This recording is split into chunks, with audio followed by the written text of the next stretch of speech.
जय हिंद दोस्तों। मैं मोहित पाठक आपका अपने YouTube channel be happy crackers पर स्वागत करता हूं। दोस्तों, आज के इस वीडियो में मैं आप सभी को उत्तर प्रदेश राजस्व लेखपाल भर्ती 2022 से रिलेटेड जितने भी इम्पोर्टेंट पॉइंट हैं उनसे रिलेटेड सारे सवालों के जवाब दूंगा। इससे पहले अगर आप हमारे चैनल पर नए हैं तो हमारे चैनल को सब्सक्राइब कीजिएगा, क्योंकि इस चैनल के माध्यम से आपको एंथेटिक इन्फॉर्मेशन दी जाती है। दोस्तों, इस वीडियो को लाइक कीजिएगा और अधिक से अधिक अपने दोस्तों के साथ शेयर कीजिएगा। दोस्तों, अगर आप किसी भी एग्जाम की प्रिपरेशन कर रहे हो तो आप प्लेलिस्ट में जाकर जीएस की क्लास, करंट अफेयर की और मैथ की क्लास देख सकते हैं। दोस्तों, आज के इस वीडियो में मैं आपको उत्तर प्रदेश राजस्व लेखपाल का जितने भी इम्पोर्टेंट डेट है उसके बारे में बताऊंगा और इसकी एज लिमिट कितनी होनी चाहिए फॉर्म फिलअप करने की, और फॉर्म का जो फीस है उसके बारे में चर्चा करूंगा। और दोस्तों, जो राजस्व लेखपाल का जो फॉर्म है इसको कौन कौन फिलअप कर सकता है उसके बारे में बताऊंगा। और दोस्तों, लेखपाल का फॉर्म भरने के लिए आपको CCC या ओ लेवल या कंप्यूटर का कोई भी डिग्री ज़रूरत उसकी पड़ेगी या नहीं, इसके बारे में चर्चा करूंगा। और दोस्तों, जो आपने पीईटी का एग्ज़ाम दिया था उसमें जो है कितने कम या ज़्यादा परसेंटाइल वाले बच्चे इसको फॉर्म फिलअप कर सकते हैं या नहीं, उसके बारे में चर्चा करूंगा। और दोस्तों, जिन कैंडिडेट ने पीईटी का फॉर्म तो भरा था लेकिन उसका एग्ज़ाम नहीं दिया था, तो वो क्या लेखपाल का फॉर्म भर सकते हैं या नहीं, उसके बारे में चर्चा करूंगा। और दोस्तों, जो लेखपाल का सिलेबस यानी कि एग्ज़ाम का जो सिलेबस है वो क्या क्या है उसके बारे में बताऊंगा आप सभी को। और एग्ज़ाम में जो है कितने परसेंटाइल वाले पीईटी के कैंडिडेट बैठेंगे उसके बारे में बताऊंगा। और दोस्तों, जो लेखपाल का कट ऑफ है उसका कितना रह सकता है या नहीं उसके बारे में बताऊंगा। और ये जो लेखपाल का एग्ज़ाम है किस तारीख तक हो सकती है या इसका एक्सपेक्टेड एग्ज़ाम डेट कब तक हो सकता है, इसके बारे में चर्चा करूंगा। दोस्तों, इस वीडियो को पूरा लास्ट तक देखिएगा, तभी आपके सारे सवालों के जवाब मिलेंगे। ओके दोस्तों, तो दोस्तों मैं आप सभी को बता दूं कि जो यूपी राजस्व लेखपाल का भर्ती है इसके जो इम्पोर्टेंट डेट हैं उसके बारे में थोड़ा सा जान लेते हैं। दोस्तों, जो लेखपाल का फॉर्म है इसकी ऑनलाइन आवेदन और शुल्क जमा करने की प्रारंभिक तिथि जो है 7 जनवरी 2022 को है। ओके दोस्तों, और इस ऑनलाइन की जो सबमिट करने की आवेदन शुल्क और आवेदन सबमिट करने की अंतिम तिथि जो है 28 जनवरी 2022 तक है। ओके दोस्तों, और आपने अगर फॉर्म फिलअप करते समय कोई आपसे त्रुटि हो गई होगी या कोई भी नाम मिस्टेक या आपके कैटेगरी वाइज में कोई भी दिक्कत हो या त्रुटि हो, तो आपको जो है संशोधित करने की जो अंतिम तिथि है वो जो है 4 फरवरी 2022 तक लास्ट डेट है संशोधन की अंतिम तिथि। ओके दोस्तों, तो ये आपका क्लियर हो गया है।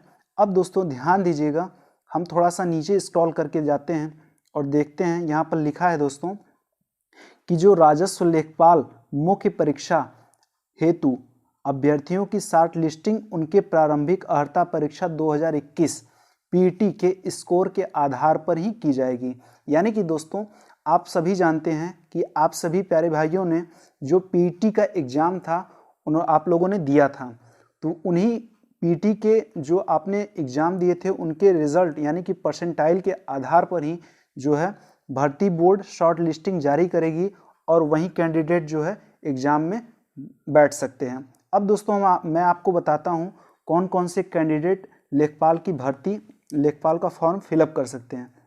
तो ध्यान दीजिएगा दोस्तों, जो लेखपाल की भर्ती है इसमें आप जिन्होंने भी पीईटी का एग्ज़ाम दिया था, जिन भी कैंडिडेट ने पीईटी का एग्ज़ाम दिया था वही कैंडिडेट जो है ये फॉर्म अप्लाई कर सकते हैं।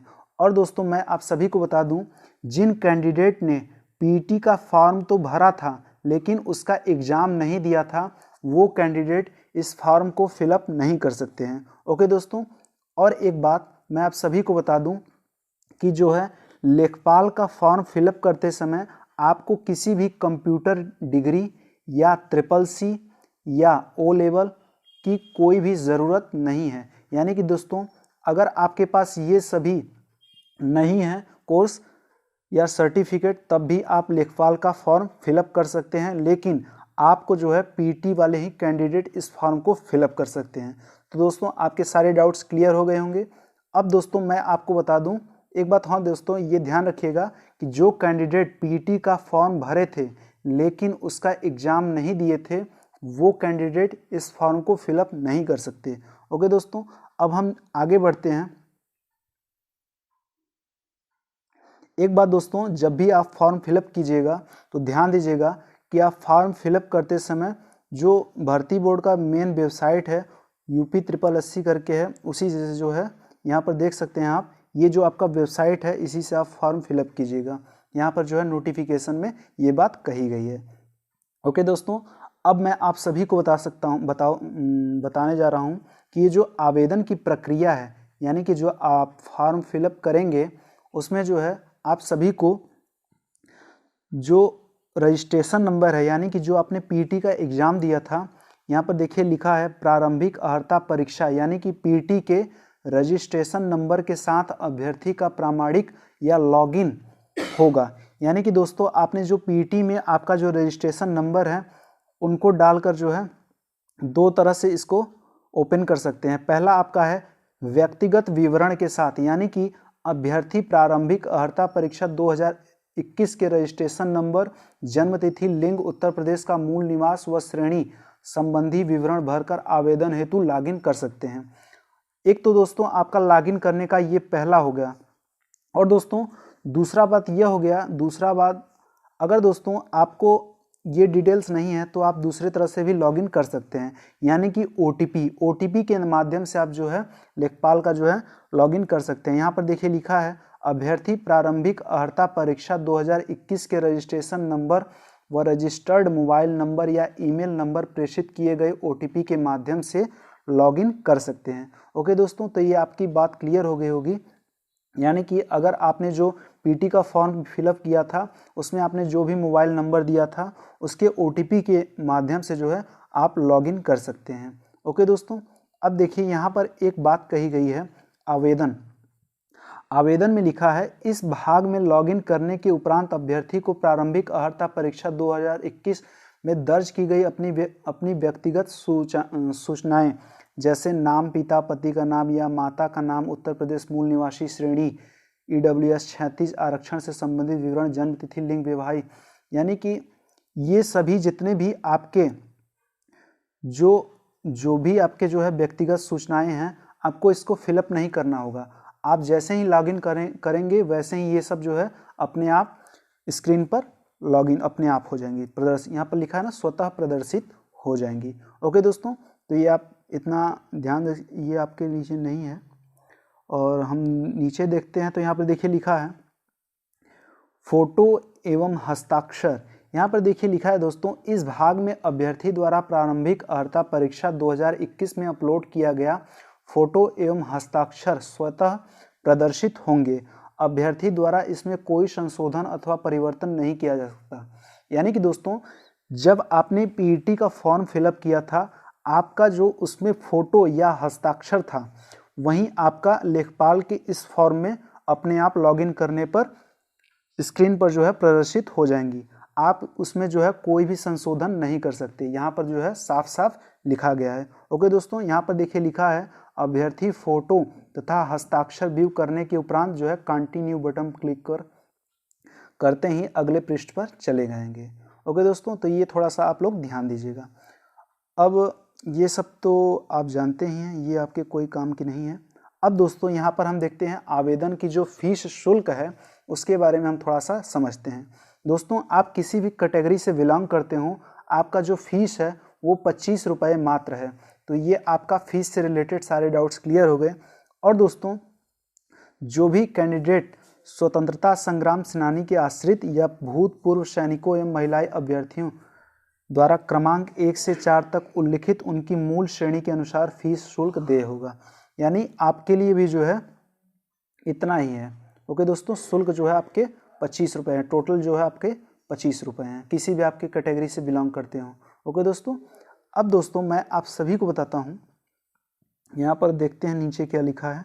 हाँ, यहाँ पर देखिए मेन पॉइंट ये है, आपका जो आवेदन है आवेदन पत्र में संशोधन, यानी आपके अगर आवेदन कर रहे हैं उसमें कोई त्रुटि हो जाती है तो उसका संशोधन क्या होगा उसके बारे में थोड़ा सा समझते हैं।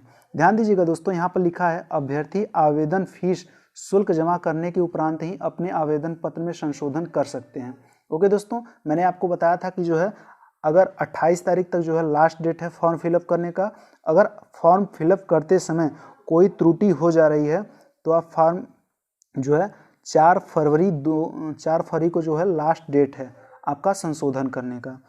उसमें जो है दोस्तों आप अपने नाम की अगर कोई गलती हो गई है, स्पेलिंग मिस्टेक हो गई है तो वो संशोधित कर सकते हैं, या आपका जो स्थायी पता है उसके बारे में, या पिता का नाम के स्पेलिंग में कोई गलती हो गया, या आपको जो है कैटेगरी वाइज कोई त्रुटि हो गई है तो उससे आप, या जेंडर से रिलेटेड कोई त्रुटि हो गई है तो आप उसको जो है संशोधित कर सकते हैं। तो ये दोस्तों इम्पॉर्टेंट पॉइंट थे। अब दोस्तों हम थोड़ा सा ये जो फॉर्म का पद है इसके बारे में थोड़ा सा हम समझते हैं। ध्यान दीजिएगा दोस्तों, थोड़ा सा इसको बड़ा कर लेते हैं। दोस्तों इसमें अब हम देखते हैं कि जो फॉर्म है वो कौन कौन से श्रेणियों के लिए कितने कितने वैकेंसी निकले हैं, यानी कि पदों के विवरण के बारे में थोड़ा सा समझते हैं। ध्यान दीजिएगा दोस्तों, जो ये लेखपाल का जो वेतन ग्रेड पे है 5200 से लेके 20,200 रुपया ग्रेड पे वेतन जो है 2,000 रुपये है। ओके दोस्तों, अगर हम एज लिमिट की बात करें तो जो है मिनिमम एज जो है इसका 18 वर्ष है और अधिकतम जो है फॉर्म फिलअप करने का एज 40 वर्ष है। अगर आप 18 से 40 वर्ष के बीच में हैं तो आप इसका राजस्व लेखपाल का जो है फॉर्म फिलअप कर सकते हैं। अब दोस्तों हम इसके वैकेंसी के बारे में बात करते हैं तो ध्यान दीजिएगा, अनारक्षित यानी कि जो अनरिजर्व कैंडिडेट हैं उनकी वैकेंसी 3,271 पोस्ट है।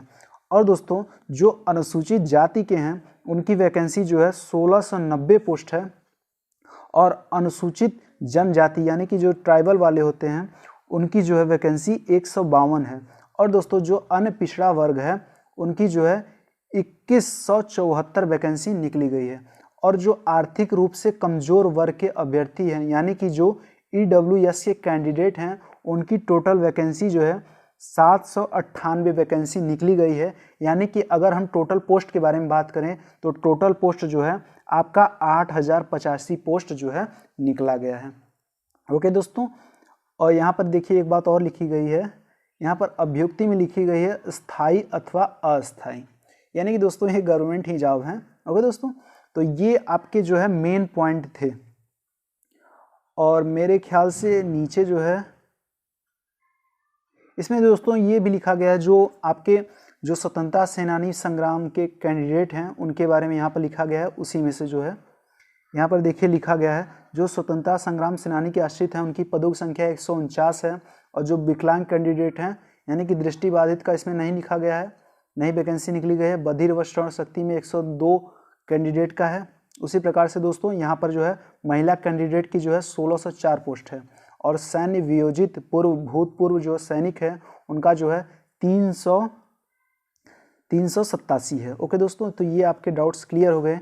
अब हम दोस्तों जो राजस्व लेखपाल भर्ती का जो सिलेबस है उसके बारे में हम अब चर्चा करते हैं। ओके दोस्तों, तो सिलेबस के बारे में हम थोड़ा सा पूरा डिटेल में चर्चा कर लेते हैं। ध्यान दीजिएगा दोस्तों, ये मैं जितना भी आपको बता रहा हूँ सारा जो है ये ऑफिशियल वेबसाइट से है। ओके दोस्तों, यहाँ पर आप देख सकते हैं दिनांक 8 दिसंबर 2021। दोस्तों आप जैसे ही नीचे स्क्रॉल करके जाएंगे तो यहाँ पर आपको देखने को मिलेगा कि ये जो लेखपाल भर्ती 2021-22 का है इसका आपका जो है सिलेबस देखते हैं। इसमें जो है टोटल 4 सब्जेक्ट से आपके सिलेबस में आएंगे। पहला है आपका सामान्य हिंदी। दोस्तों सामान्य हिंदी में जो है आपके जो है 25 प्रश्न रहेंगे 25 नंबर के, यानी कि एक क्वेश्चन 1 नंबर का रहेगा। और जो है आपका टोटल टाइम 2 घंटे यानी कि जो है 120 मिनट रहेगा। और दोस्तों दूसरा जो पॉइंट है, दूसरा जो सब्जेक्ट है वो गणित आएगा। गणित में दोस्तों आपके दोस्तों 25 प्रश्न 25 नंबर के आएंगे। ऐसे ही सामान्य ज्ञान में आपके 25 प्रश्न 25 नंबर के। और चौथा है हमारा सबसे अंतिम ग्राम्य समाज एवं विकास। इसमें भी जो है 25 क्वेश्चन 25 नंबर के आएंगे। यानी कि दोस्तों आपका जो एग्जाम रहेगा, एग्जाम में टोटल जो है 4 सब्जेक्ट रहेंगे। हर एक सब्जेक्ट से जो है 25-25 क्वेश्चन, टोटल 100 क्वेश्चन, 100 नंबर के आएंगे। और एग्जाम का जो है समय लिमिट जो है 2 घंटा यानी कि 120 मिनट रहेगा। अब दोस्तों हम निगेटिव मार्किंग की बात करें तो ध्यान दीजिएगा कि जो आपका निगेटिव मार्किंग है इसमें जो है निगेटिव मार्किंग होगा, और निगेटिव मार्क कितना रहेगा यानी कि 1/4, यानी कि अगर आप 4 क्वेश्चन गलत करते हैं तो आपका एक सही वाला रॉन्ग हो जाएगा, यानी कि टोटल आपका जो है 25% निगेटिव मार्किंग है, 25% जो है आपका निगेटिव मार्किंग रहेगा। ओके दोस्तों, तो ये आपके हो गए सिलेबस। अब हम सिलेबस के बारे में पूरा जो है विस्तार पूर्वक से इसके बारे में समझते हैं। ओके दोस्तों, यहाँ पर देखिए लिखा है सामान्य हिंदी। इसमें देखिए दोस्तों सामान्य हिंदी में क्या आएगा, समास, पर्यायवाची, विलोम, तत्सम, तद्भव, संधि, वाक्यांशों के लिए एक शब्द निर्माण, लोकोक्तियां एवं मुहावरे, वाक्य संशोधन यानी कि शुद्धि अशुद्धि। और दोस्तों वाक्य संशोधन में दोस्तों आपको क्या रहेगा, कोई आपका एक वाक्य लिख देगा बहुत बड़ा सा और उसमें पूछ देगा कि कहाँ पर त्रुटि या कहाँ पर आपको संशोधित करना है। ओके दोस्तों, या कोई शब्द दे देगा उसमें आपको बताना होगा कि क्या इसकी शुद्ध रूप क्या होगा या अशुद्ध रूप क्या होगा, ये आपको बताना होगा। और दोस्तों हमारा अगला है लिंग, वचन, कारक, काल, वर्तनी, त्रुटि से संबंधित अनेकार्थिक शब्द, अपठित गद्यांश व आधारित प्रश्न। अब देखिए दोस्तों ये हमारा हो गया सामान्य हिंदी। इसमें जो है सामान्य हिंदी से 25 प्रश्न 25 नंबर के रहेंगे। अब दोस्तों दूसरा पॉइंट हमारा आता है मैथ। अब दोस्तों देखते हैं कि मैथ में जो है कौन कौन से पॉइंट आ सकते हैं। ध्यान दीजिएगा दोस्तों, मैथ में जो है आपका संख्या पद्धति यानी कि नंबर सिस्टम, परसेंटेज, लाभ हानि, सांख्यिकी, आंकड़ों का वर्गीकरण, बारंबारता बंटन, सारणीयन, संचयी बारंबारता, आंकड़ों का निरूपण, दंड चार्ट, पाई चार्ट, आयत चित्र, बारंबारता, बहुभुज, केंद्रीय माप, समांतर माध्य, माध्यिका एवं बहुलक। ओके दोस्तों, अब हम थोड़ा सा नीचे जाते हैं, देखते हैं। देखिए ये तो आपका था अंक गणित से, यानी कि दोस्तों ये जो है आपका अंक गणित एवं सांख्यिकी से था। अब दोस्तों देखिए इसमें जो है बीज गणित से आपका आएगा। बीज गणित में देखिए जो है गणित में ही बीज गणित में देखिए क्या आएगा, लघुत्तम समापवर्तक एवं महत्तम समापवर्तक, यानी कि एलसीएम एचसीएफ, एलसीएम और एचसीएफ यानी कि लसम मस और उनमें जो संबंध है उससे रिलेटेड, और युगपत समीकरण यानी कि जो दो आपका इक्वेशन दिया जाएगा उनको जो है सॉल्व करके एक्स वाई का वैल्यू फाइंड आउट करना होगा, उसे जो है आपको युगपत समीकरण कहते हैं। एक है आपका द्विघात समीकरण यानी कि कोऑर्डिनेटिक इक्वेशन से आएगा, और है गुणनखंड यानी कि फैक्टर रिलेटेड, और क्षेत्रफल प्रमेय यानी कि आपका जो मेंसुरेशन में जो क्षेत्रफल होता है उसके जो जितने भी इंपॉर्टेंट प्रमेय हैं, जैसे कि अर्धवृत्त में स्थित कोण समकोण होता है, इससे रिलेटेड जो प्रमेय हैं, थ्योरम्स हैं, उससे रिलेटेड आएंगे। अब दोस्तों हम देखते हैं जो गणित है उसमें जो रेखा गणित है उसमें क्या आता है। रेखा गणित में दोस्तों त्रिभुज संबंधी पाइथागोरस प्रमेय, त्रिभुज आएगा, आयत, वर्ग, समलंब, समांतर चतुर्भुज, चतुर्भुज के परिमाप एवं क्षेत्रफल, वृत्त की परिधि एवं क्षेत्रफल। ओके दोस्तों, ये जो पाइथागोरस प्रमेय आप सभी जानते हैं, पाइथागोरस प्रमेय क्या होता है, लंब स्क्वायर प्लस आधार स्क्वायर बराबर कर्ण स्क्वायर, या कह सकते हैं कर्ण स्क्वायर बराबर लंब स्क्वायर प्लस आधार स्क्वायर। ओके दोस्तों, तो जितने भी ये इंपॉर्टेंट आपके मैथ से रिलेटेड सिलेबस थे वो आपके हो गए, यानी कि आपको दोस्तों मैथ में जो है आपके 3 पॉइंट से आएंगे। ये एक तो आपके अंक गणित एवं सांख्यिकी से, दूसरा बीज गणित से, और तीसरा जो है रेखा गणित से। ओके दोस्तों, तो ये इन तीनों से जो है आपके मैथ्स के क्वेश्चन 25 क्वेश्चन बनेंगे। ओके दोस्तों, अब हम मैथ और हिंदी देख लिए। अब हम दोस्तों सामान्य ज्ञान के बारे में देखते हैं कि सामान्य ज्ञान का जो है सिलेबस क्या है लेखपाल में। ध्यान दीजिएगा दोस्तों, सामान्य ज्ञान में आपका सामान्य विज्ञान, राष्ट्रीय एवं अंतर्राष्ट्रीय महत्व की सामयिक जो घटनाएं हैं, इंपॉर्टेंट डेट रिलेटेड, उसके बारे में पूछेगा। भारत का हिस्ट्री पूछेगा, भारतीय राष्ट्रीय आंदोलन या गांधी जी जितने भी असहयोग आंदोलन हो गए, आपके गोलमेज सम्मेलन, ये सब पूछ सकता है। और भारतीय राज व्यवस्था एवं अर्थव्यवस्था यानी कि इकोनॉमिक से रिलेटेड। यहाँ पर देखिए अगला है विश्व भूगोल एवं जनसंख्या, सामान्य विज्ञान के प्रश्न, दैनिक अनुभव एवं प्रेक्षण से संबंधित विषयों सहित विज्ञान के सामान्य प्रबोध एवं जानकारी पर होंगे, जिसकी किसी भी सुशिक्षित व्यक्ति से अपेक्षा की जा सकती है जिसने किसी वैज्ञानिक विषय का अध्ययन नहीं किया है।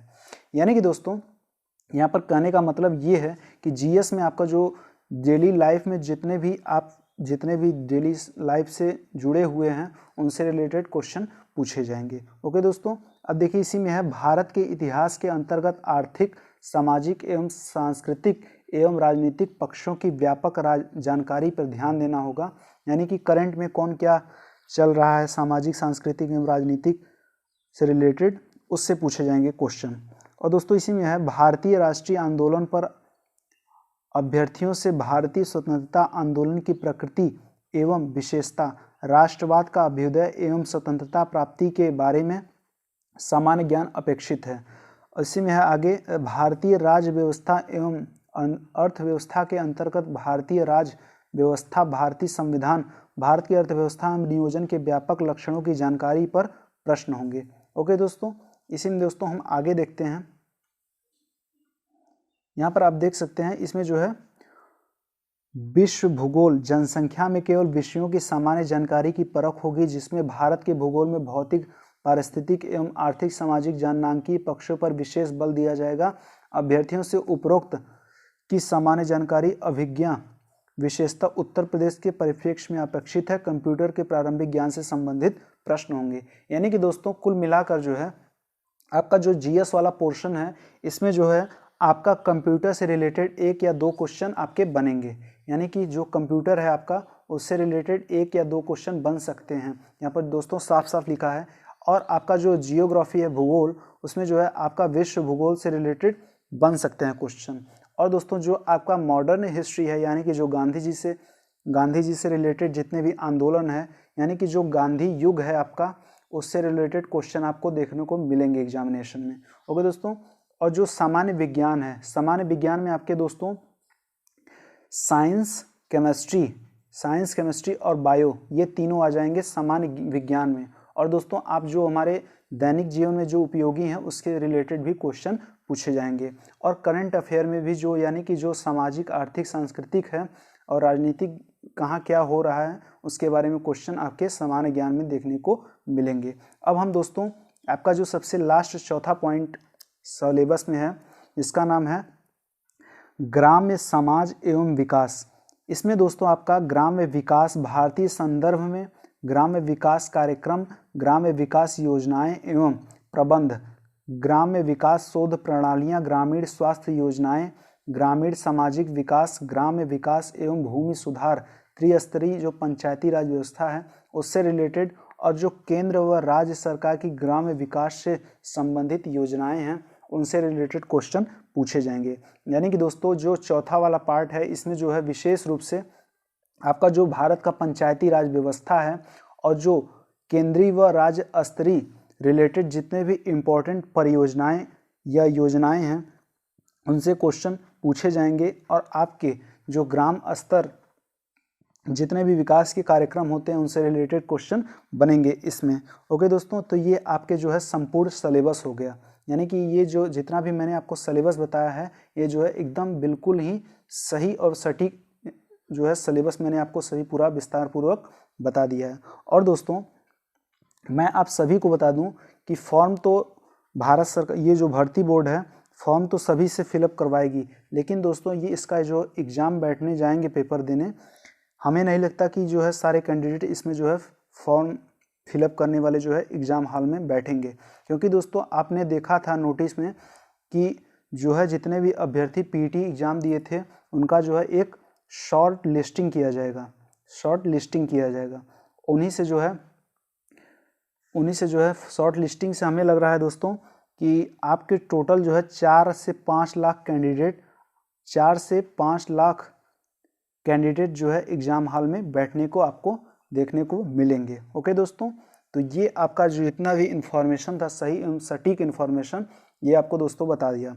अब दोस्तों हम इस एग्जामिनेशन के जो आपका जो लेखपाल की जो वैकेंसी है इसका एग्ज़ाम जो है कब तक हो सकता है, एक्सपेक्टेड एग्जामिनेशन डेट के बारे में बात करता हूँ। तो दोस्तों आपको मैं बता दूँ कि जो आयोग है यानी कि जो भर्ती बोर्ड है इसका एग्ज़ाम मैक्सिमम जो है, मिनिमम जो है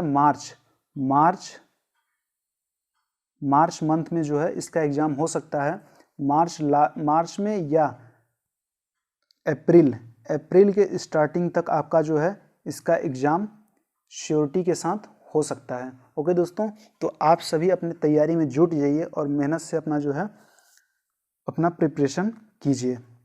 और दोस्तों मैं कट ऑफ के बारे में बात करूं तो मैं दोस्तों बता दूं, पिछली बार के जो कट ऑफ था उससे जो है इस कट ऑफ की तुलना नहीं की जा सकती है, क्योंकि दोस्तों पिछली बार जो कट ऑफ जो एग्ज़ाम हुआ था उसमें जो है पीटी नहीं था, लेकिन इस बार दोस्तों आपका पीटी दिया गया है। ओके दोस्तों, यानी कि ऊपर से आपके जितने भी अधिक नंबर वाले स्टूडेंट रहेंगे वहीं दोस्तों आपके एग्ज़ाम हॉल में बैठेंगे। ओके दोस्तों, तो ये जितनी भी इन्फॉर्मेशन थी मैंने आपको बता दिया, और चैनल को आप लोग ज़रूर सब्सक्राइब कीजिए। मिलते हैं नेक्स्ट वीडियो में। जय हिंद।